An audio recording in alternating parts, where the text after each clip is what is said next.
11절부터 18절까지 말씀인데요. 이제 너무 길기 때문에 11절에서 18절까지 말씀을 보도록 하겠습니다. 우리가 계속 사도행전 지난번에 10장을 보았고 이제 11장 말씀을 보게 되는데 이제 베드로의 간증의 내용이 들어가 있습니다. 11절부터 18절 말씀을 같이 우리가 교독하도록 하겠습니다. 제가 한 절, 여러분이 한 절 봅니다. 바로 그때 가이사랴에서 나를 부르러 온 세 사람이 내가 묵고 있던 집을 찾아왔습니다.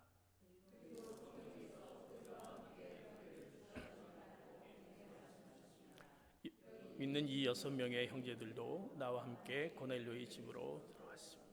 고넬료는 자기 집에 천사가 나타나서 욥바에 사람을 보내 베드로라 하는 시몬을 찾으라. 그가 너와 내 온 집안을 말씀을 가져올 것이다 라고 한 이야기를 우리에게 내가 말을 시작하자 성령이 처음 우리에게 내려오신 것처럼 그들에게도 내려오셨습니다. 때나는 요한은 물로 세를 주었죠.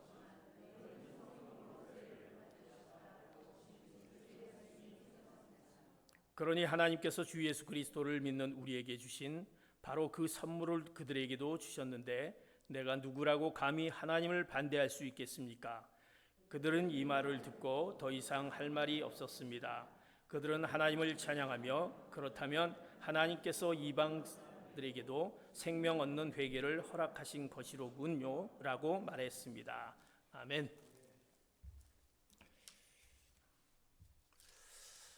인류의 영원한 싸움인지도 모르는, 어떻게 보면 인류 역사의 그 두 세력의 갈등에 의해서 인류가 이어져 오지 않았나라는 생각을 갖게 됩니다. 그것의 하나 부분이 뭐냐면 진보냐 보수냐 진보냐라는 것입니다. 보수냐 진보냐. 사랑하는 성도 여러분, 보수입니까? 진보이십니까? 나는 보수적입니까? 진보적입니까? 그렇다면 우리가 믿는 하나님은 정말 진보적일까? 보수적일까? 아마 하나님이 보수적이라고 주장하시는 분들은 하나님은 변치 않으신 하나님, 어제나 오늘이나 변함이 없으신 그 하나님이시기에 보수적이다라고 이렇게 생각할지 모릅니다. 또 하나님이 진보적이다라고 생각하는 그런 분들은 하나님은 늘 변화를 즐거워하신다. 그래서 창조 자체가 변화가 아니냐, 무에서 유를 창조하셨다. 어둠에서 빛을 밝히시고 흙에서 사람을 만드셨다. 이것이 진보가 아니냐. 사랑하는 성도 여러분, 누구의 말이 맞습니까? 어떻게 보면 이 모든 것이 생각의 차이의 변화에 대한 반응이 아닐까 싶습니다. 변화에 대한 반응이다. 그래서 변화를 좋아하시는 쪽에서, 좋아하는 사람 쪽에서는 그것은 하나님의 발전이다. 변화는 곧 하나님의 그 발전이다. 그러나 변화를 싫어하는 쪽에서는 변화는 변질이다. 변하면 그것은 잘못되게 돼 있다. 이렇게 이야기할 수 있습니다. 도대체 어떤 것이 성서적일까? 보수적인 것, 진보적인 것. 구원받은 우리 그리스도인들은 매일 매 순간 아름다운 변화를 이루어가고 있습니다. 사랑하는 성도 여러분, 우리는 매일매일 그 변화 속에서 우리는 살아가고 있지 않나 싶습니다. 그 변화 속에 우리 가운데 예수님이 우리 가운데 자리를 차지하고 있습니다. 예수님을 만나는 그 순간, 예수님을 만나자마자 다 아름답게 변화하는 것을 보게 됩니다. 사랑하는 성도 여러분, 우리가 인사 처음에 할 때 아름다운 변화를 기대합니다 라고 이렇게 인사했습니다. 사랑하는 성도 여러분, 여러분들은 아름다운 변화의 모습을 가지고 있습니까? 예수님을 만나는 순간 아름다운 변화 가운데 있는 실패자가 승리자가 되고, 도덕적으로 추한 자가 정결한 자가 되고, 하나님을 멀리 떠나 있던 자가 이제 하나님의 자녀가 되었다. 하나님의 자녀가 되었다라는 것입니다. 성경에서의 그 아름다운 그 변화를, 그것이 다 자신의 것으로 만들고 있기 때문입니다. 자, 그렇다면 아름다운 변화를 위해서, 아름다운 변화를 내 것으로 만들기 위해서 무엇이 필요할까? 오늘 성경은 우리에게 말씀해 줍니다. 아름다운 변화를 위해서 나는 왜 이 아름다운 변화를 하지 못할까?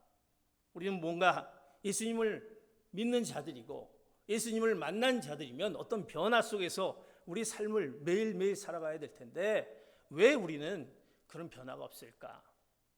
그 변화의 아름다운 변화를 위해서 무엇이 필요할까? 오늘 우리에게 세 가지로 우리에게 말씀해 주는 것을 봅니다. 첫 번째로 아름다운 변화를 위해서는 우리가 먼저 본질과 비본질을 구분할 줄 알아야 하는 것입니다. 본질과 비본질적인 것. 이 세상에서는요, 본질적인 것들이 있습니다.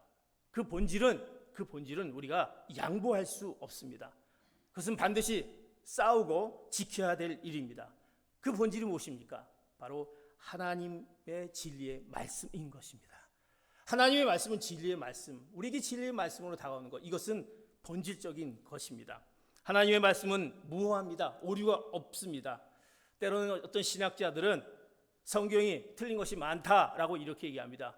그러게 우리는 그거에 대해서는 싸워야 하는 것입니다. 하나님의 진리의 말씀에 대해서 잘못하게 해석하는 그들을 보고 우리는 싸우고 지켜야 될 것입니다. 이것이 본질인 것입니다. 하나님의 진리의 말씀이란 것. 또 무엇이 우리의 본질적인 것입니까? 바로 예수님의 동정녀 탄생인 것입니다. 예수님은 바로 단순한 인간이 아니라 하나님이십니다. 그래서 우리를 구원하기 위해서 오셨기 때문에 바로 처녀의 몸에서 성령의 그 성령으로 잉태하셨던 그 예수님의 바로 동정녀의 탄생은 변할 수 없는 본질인 것입니다. 그것은 우리가 지키고 양보할 수 없는 진리인 것입니다. 또 무엇입니까? 바로 주님의 대속의 죽음. 여러분의 죄값을 대신 치르기 위해서 예수님께서 십자가에 못 박혀 돌아가셨다라는 그 사실, 그 예수님 죽음, 그리고 다시 부활하셨습니다. 그리고 다시 재림하신다라는 그 약속의 말씀, 이것은 바로 본질이다라는 것입니다. 양보할 수 없는 절대적인 본질적인 진리의 말씀. 이제 이 본질을, 그것을 우리가 기억해야 할 것이고, 이것을 지키고 이것은 지키고 싸워서 우리는 반드시 나가야 될 부분인 것입니다. 그런데 우리 비본질적인 것들이 우리 안에 굉장히 많이 있는 것을 봅니다. 여러분, 비본질적인 것들이 어떤 것이 있을까요? 많은 것이 있겠지만 이런 것들을 우리가 한번 생각해 봅니다. 이제 교회를 나가는데 이제 어느 교회를 갈 것이냐, 장로교를 갈 것이냐, 성결교를 갈 것이냐, 감리교를 갈 것이냐, 우리는 그런 교파적인 문제로 그 교회에 가면 안 된다. 물론 이단에 가면 잘못된 것이죠. 그러나 그런 부분으로 우리가 만약에 이렇다 저렇다, 그 비본질적인, 왜 우리는 하나님을 모시고 있습니다. 하나님을 모시고, 그리고 성령님을 바로 우리 가운데 두고 있고, 또 예수 그리스도로 말미암아 우리는 바로 구원받은 형제 자매인데 왜 그런 교파적인 문제 때문에, 그 비본질적인 문제 때문에 어려움이 있는가? 또 우리가 무엇이 있습니까? 교회 안에서 보면 이런 비본질적인 문제로 어려움이 있습니다. 그것은 무학파와 기학파가 있습니다. 무학파와 기학파. 무엇입니까? 교회 안에서 우리가 예배를 드릴 때 우리가 이 단위에서는 어떤 악기를 사용해서는 안 된다라고 이렇게 생각을 합니다. 또 어떤 분들은 단위에서 하나님께 예배를 드리는데 뭐 악기가 문제가 있느냐라는 문제를 내어놓고 또 그것 때문에 여러 가지 어려움이 있습니다. 또 악기를 사용하는데 무슨 악기를 사용하느냐? 피아노냐, 오르간이냐, 드럼이냐, 기타냐, 또 어떤 피아노를 써야 된다, 어떤 악기를 써야 된다, 이런 비본질적인 문제 때문에 우리 여러 가지 우리가 어려움을 겪는 것을 보게 됩니다. 우리가 싸우는 이면에 과연 우리의 그 본질적인 문제로 싸우고 있는지, 아니면 비본질적인 이슈의 핵심이 있는지, 너무나도 중요한 문제인 것입니다. 성경에 보면 이런 문제 때문에 예수님께서 우리에게 가르쳐 주신 말씀이 있습니다. 예수님께서 어느 하루는 식사할 때 손을 씻지 않았습니다. 손을 씻지 않고 식사하는 것을 유대인들이 보게 됩니다. 그러면서 예수님을 공격합니다. 예수님 왜 손을 씻지 않습니까? 예수님은 그 본질을 아신 거죠. 왜 손을 씻는가? 손을 씻는 것은 위생적인 문제가 아닌 것입니다. 이것은 영적인 청결을 의미해서 손을 씻는 것입니다. 다시 말해서 매번 식사할 때마다 손을 씻음으로 마음을 씻으라는 것입니다. 그래서 그것을 기억하기 위해서, 내 마음을 정결하게 하기 위해서 그것을 씻으라는 의미인데, 유대인들은 자기네들이 갖고 있는 그 생각에 있다라는 것입니다. 비본질적인 그런 생각 가운데.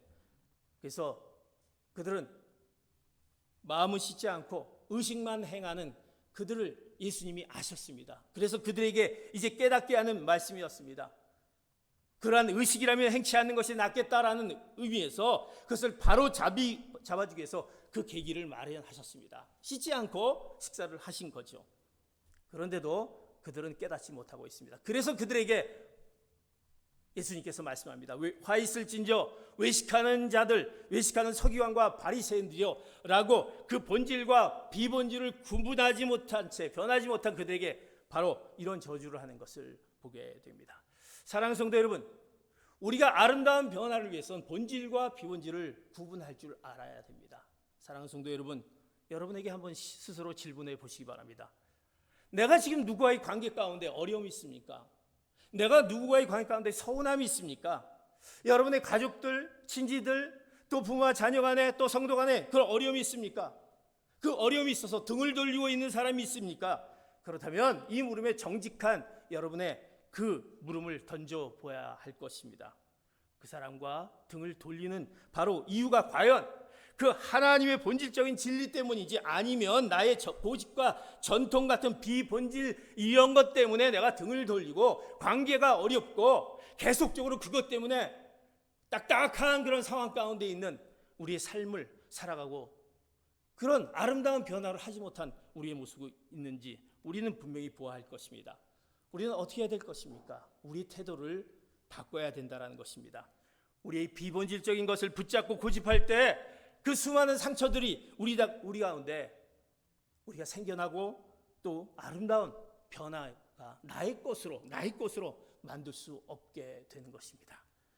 아름다운 변화가 없이는 그리스도의 담대한 증인 될 수 없는 것입니다. 우리가 아름다운 변화를 위해서 이제 본질과 비본질을 구분할 줄 아는 사랑하는 성도 여러분 되시기를 축복합니다.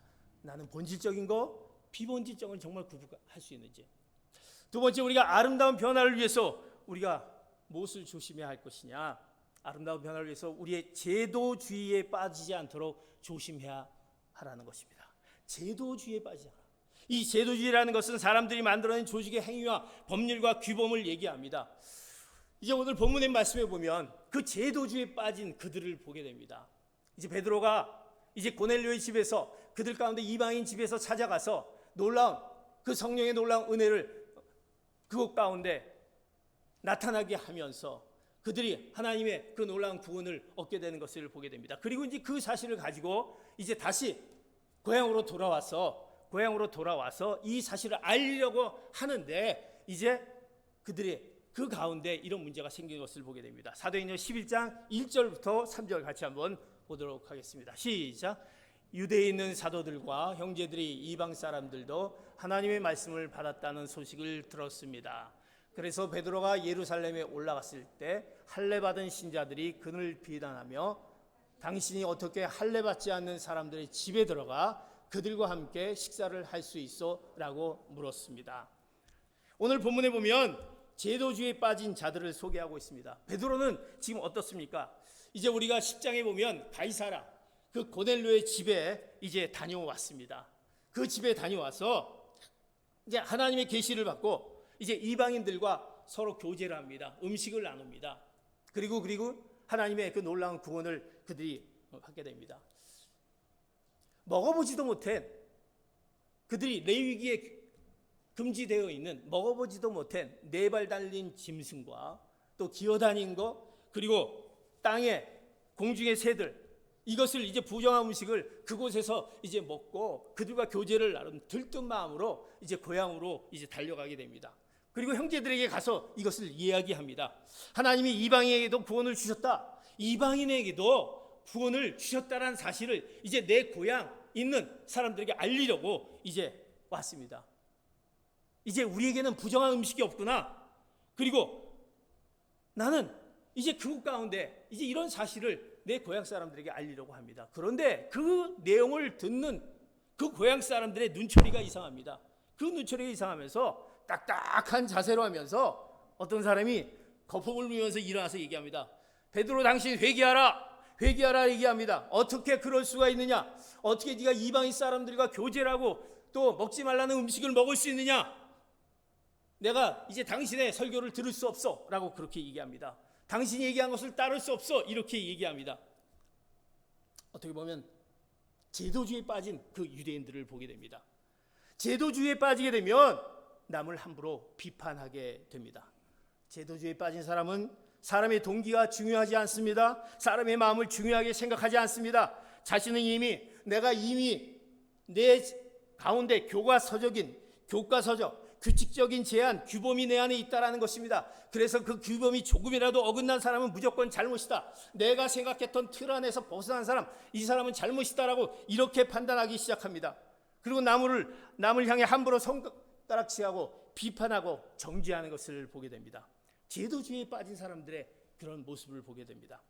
얼마나 많은 사람들이 이 손가락에 마음이 아파하고 찔려 상처를 받았는지 모릅니다. 우리가 그런 제도주의적인 그런 것에 빠져서 우리가 상처를 주고 상처를 받고 하는 우리들의 모습을 보게 된다는 것입니다. 그 가운데 우리는 아름다운 변화를 우리가 이룰 수 없다라는 것입니다. 참으로 중요한 것은 우리 모두가 이런 제도주의에 빠질 수 있다, 빠지기 쉬운 존재다라는 것입니다. 우리가 제도주의에 빠지면 어떻습니까? 사람을 중요하게 생각하지 않습니다. 내가 생각하는 일을 중요하게 생각합니다. 그래서 이것이 가정에서도 이루어집니다. 일이 먼저고 중요하지 내 가족과 부부관계, 자녀관계가 중요하지 않습니다. 내 일이 우선이다라는 것입니다. 이것을 먼저 해야지, 이것이 행해져야지 무엇이 중요하냐라고 얘기합니다. 그러다 보니까 이것이 교회까지도 침투하게 됩니다. 제도주의에 빠진 교회는 어떻습니까? 조직 자체가 중요합니다. 의사소통이 중요하지 않습니다. 늘 이것이 억압된 상태에 있습니다. 특정한 사람에 의해서 교회를 운영하는 것 같은 또 소외당한 그런 느낌을 받게 됩니다. 또 가정 안에서도 그렇습니다. 아버지가 그 가정의 왕입니다. 그리고 나머지 아내, 자녀들은 마치 수단인 것처럼 생각합니다. 이렇게 빠지다 보면 가정도 어려움 가운데 있는 것을 보게 됩니다. 우리 관계 가운데서도 늘 어려움 가운데 있습니다. 내가 상처를 주고 있는데도 그것을 모른다라는 것입니다. 그 제도주의에 빠진 우리의 모습들. 사랑하는 성도 여러분 어떻습니까? 남을 쉽게 비판해 오지 않았습니까?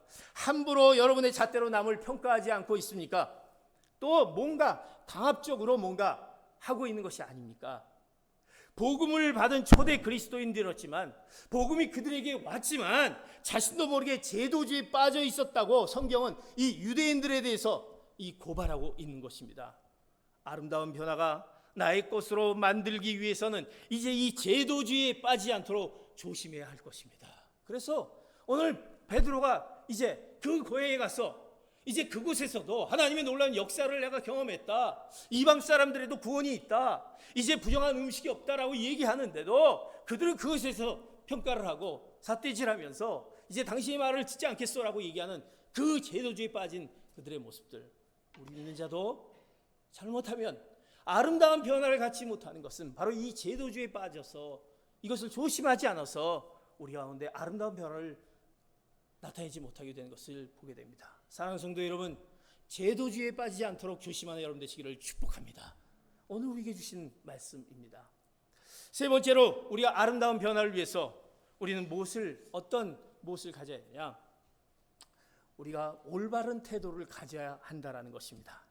이제 사도행전 11장 4절의 말씀 이렇게 말씀을 봅니다. 같이 한번 4절의 말씀 봅니다. 시작. 베드로가 입을 열어 그 일의 자초지정을 차근차근 설명하기 시작했습니다. 이제 그들 고향에 가서 얘기했더니 그들이 이제 반대를 합니다. 그런데 베드로는요, 그 소리를 듣고 어떻게 하고 있냐면 입을 열어서 그 일이 왜 내가 그럴 수밖에 없냐라는 것을 자초지정을 차근차근 설명하기 시작했다. 이렇게 본문에 얘기합니다. 세 번째로 우리가 아름다운 변화를 위해서 우리의 태도가 어떤 태도를 가져야 되는지 올바른 태도를 가져야 된다는 것입니다. 그 태도 부분이 이제 바로 5절 이하부터 쭉 전개되는 것을 보게 됩니다. 베드로는 우리가 잘 알고 있는 대로 성격이 아주 급한 성격을 갖고 있습니다. 아주 다혈질입니다. 그냥 뭐가 일이 있으면 그것을 보지 못하면서 그냥 행동부터 나가는 그 베드로를 우리가 성경에서 잘 보지 않습니까? 예수님을 잡으려고 했던 그 사건을 우리가 잘 알고 있지 않습니까? 그래서 그 말고라는 그 종의 그 귀를 잘라버리는, 어떻게 예수님을 잡아가려고 하느냐, 그래서 그 종의 귀를 잘라버리는 그 성경의 다혈질적인 베드로를 보지 않습니까? 그런데 오늘 베드로 이 수석 사도인데 그에게 내가 그래도 수석 사도인데 나에게 삿대질하면서 당신 잘못됐어, 당신이 그러면 안 돼, 어떻게 이 유대인들과 교제할 수 있어, 이런 것을 봤을 때 베드로의 성격이라면 가만히 있겠습니까? 아니, 나를 뭐로 알고 화를 내면서 아마 옆에 있는 것을 집어 던질 수 있었습니다.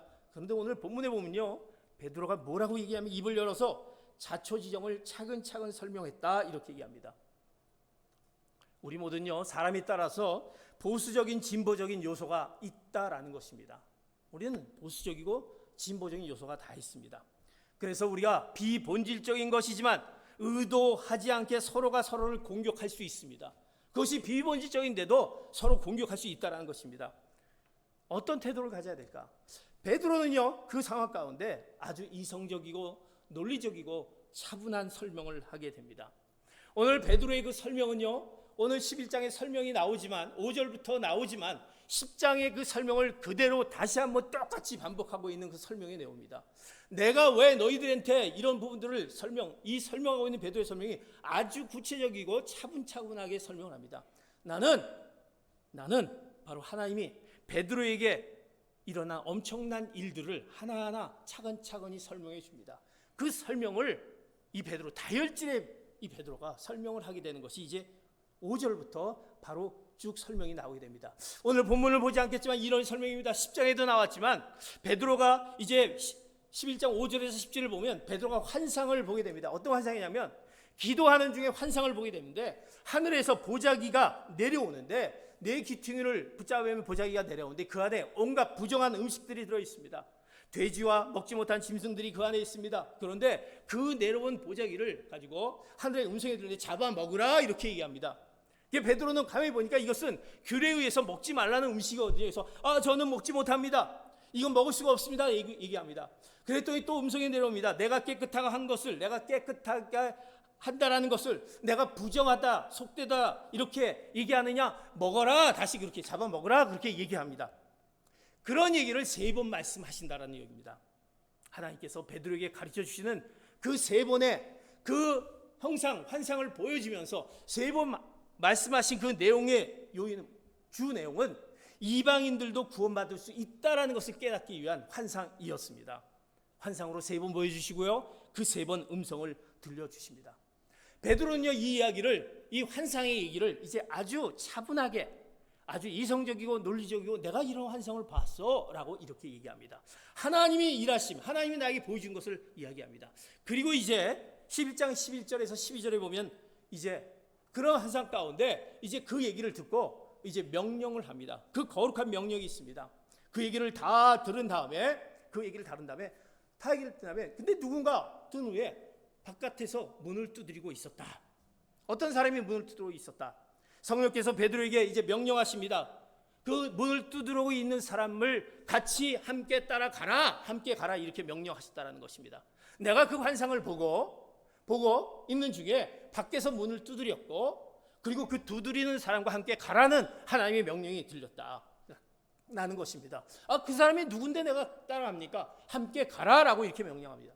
첫 번째는 하나님의 그 거룩한 환상이었습니다. 두 번째는 하나님의 거룩한 명령이었습니다. 그것이 이제 12절까지 얘기가 나옵니다. 그리고 이제 13절, 14절에 가서 어떤 내용이냐면 이제 하나님이 그 이방인들에 대한 거룩한 준비를 하게 됩니다. 그 준비가 하나님의 거룩한 준비입니다. 어느 준비? 바로 고넬료의 집을 통해서 준비시켰다라는 것입니다.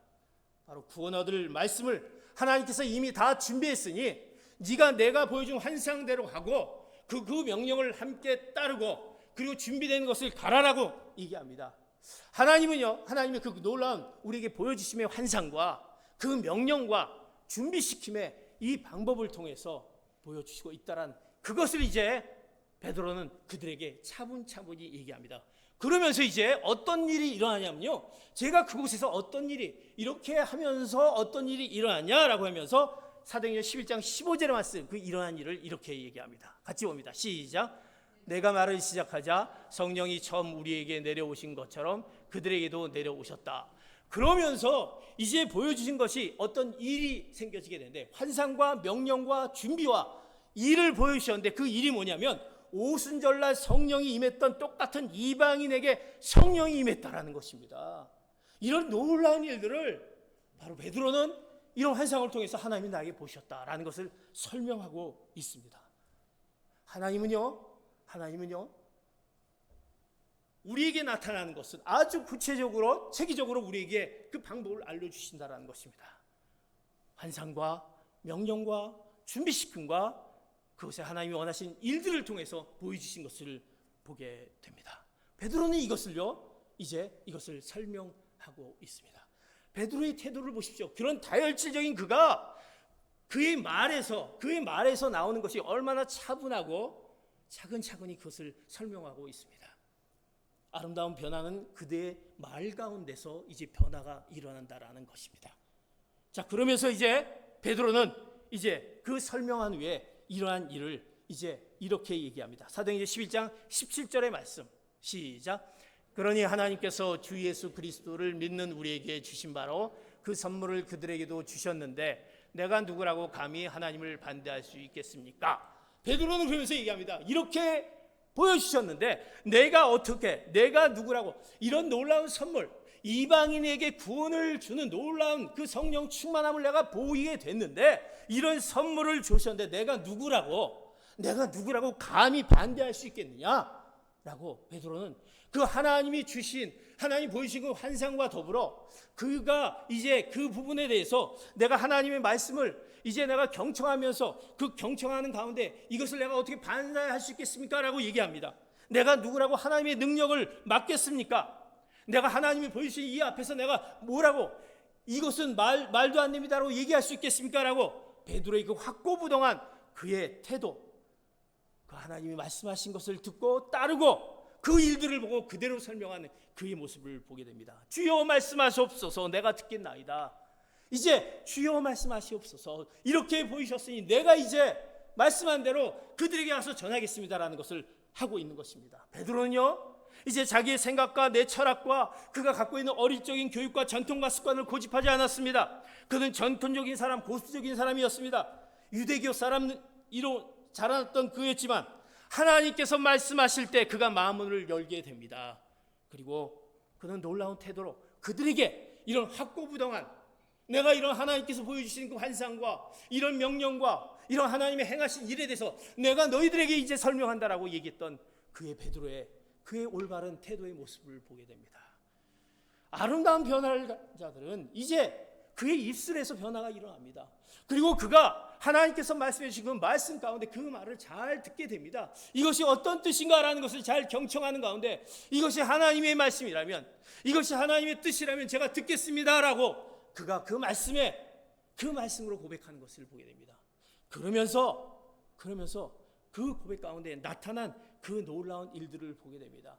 그런 놀라운 일이 어떤 일들이 나타나겠습니까? 사도행전 11장 18절의 말씀 이렇게 결과를 보게 된 것을 보게 됩니다. 시작. 그들은 이 말을 듣고 더 이상 할 말이 없었습니다. 그들은 하나님을 찬양하며 그렇다면 하나님께서 이방 사람들에게도 생명 얻는 회개를 허락하신 것이로군라고 말했습니다. 자, 유대인들의 변화를 보십시오.